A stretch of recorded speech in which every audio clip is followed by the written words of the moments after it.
ರಾಘವೇಂದ್ರ ಸ್ವಾಮಿ ಕನ್ಸಲ್ಲಿ ಬಂದಿದ್ಮೇಲೆ ನಾನು ಇಲ್ಲಿ ಬಂದು ಕಾಯಿ ಕಟ್ಟಿ ಸಂಕಲ್ಪ ಮಾಡಿದ್ದು. ಆಮೇಲೆ ನಾನು ಹೇಳೋದ್ಕಿಂತ ಅವರೇ ಬಂದು ಇಲ್ಲಿ ಪಾಸಿಟಿವ್ ಎನರ್ಜಿ ಮತ್ತೆ ಪೂಜೆ ಕಾಯಿ ಸಂಕಲ್ಪ ಮಾಡ್ಕೊಂಡು ಹೋದ್ರೆ ಅವ್ರಿಗೆ ಗೊತ್ತಾಗುತ್ತೆ ಸರ್. ಅಷ್ಟೇ, ನಾವೇನು ಹೇಳೋದೇ ಬೇಕಾಗಿಲ್ಲ. ಇನ್ಸ್ಟಾಗ್ರಾಮ್ ಅಲ್ಲಿ ನೋಡಿ ಬಂದು 18 ವಾರ ಸೇವೆ ಸಲ್ಲಿಸಿ ಸಂಕಲ್ಪ ಮಾಡ್ಕೊಂಡು ಕಾಯಿ ಕಟ್ಟಾದ್ಮೇಲೆ ಆಮೇಲೆ ನಮ್ಗೆ ಆರೋಗ್ಯ ಸರಿ ಇರಲಿಲ್ಲ ಸರ್.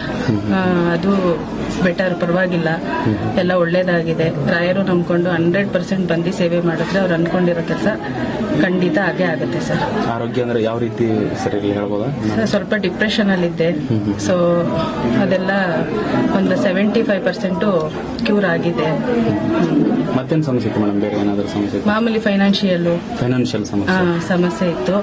ಕಾಯಿ ಕಟ್ಟೋಕ್ಕಿಂತ ಮುಂಚೆ ಇದ್ದಿದ್ ಕಷ್ಟ ಕಾಯಿ ಕಟ್ಟದ್ಮೇಲೆ ಅಷ್ಟೊಂದೇನು ಸಮಸ್ಯೆ ಇಲ್ಲ ಸರ್. ನಂಬಿಕೆ ಇಟ್ಟು ಬಂದು ರಾಯರ ಸೇವೆ ಮಾಡ್ಬೋದು ಸರ್. ಅಂದ್ರೆ ಈಗ ನೋಡುವಂತ ವೀಕ್ಷಕರು ಈ ದೇವಸ್ಥಾನಕ್ಕೆ ಬರ್ಬೋದು ಆರಾಮಾಗಿ? ಕಣ್ಣು ಮುಚ್ಕೊಂಡು ಬರ್ಬೋದು ಸರ್. ಯಾಕಂದ್ರೆ ಅನೇಕ ಸಮಸ್ಯೆಗಳು ಇರುತ್ತೆ, ಇಲ್ಲಿ ಬಂದ್ಮೇಲೆ ಬಗೆಹರಿಯುತ್ತೆ ಅಂತ ನಿಮ್ ಲೆಕ್ಕಾಚಾರ? ಅದು ಹೋಗ್ತಾ ಹೋಗ್ತಾ ನಮಗ್ ಗೊತ್ತಿಲ್ದಂಗೆ ಬಗೆಹರಿದು ಹೋಗುತ್ತೆ ಸರ್.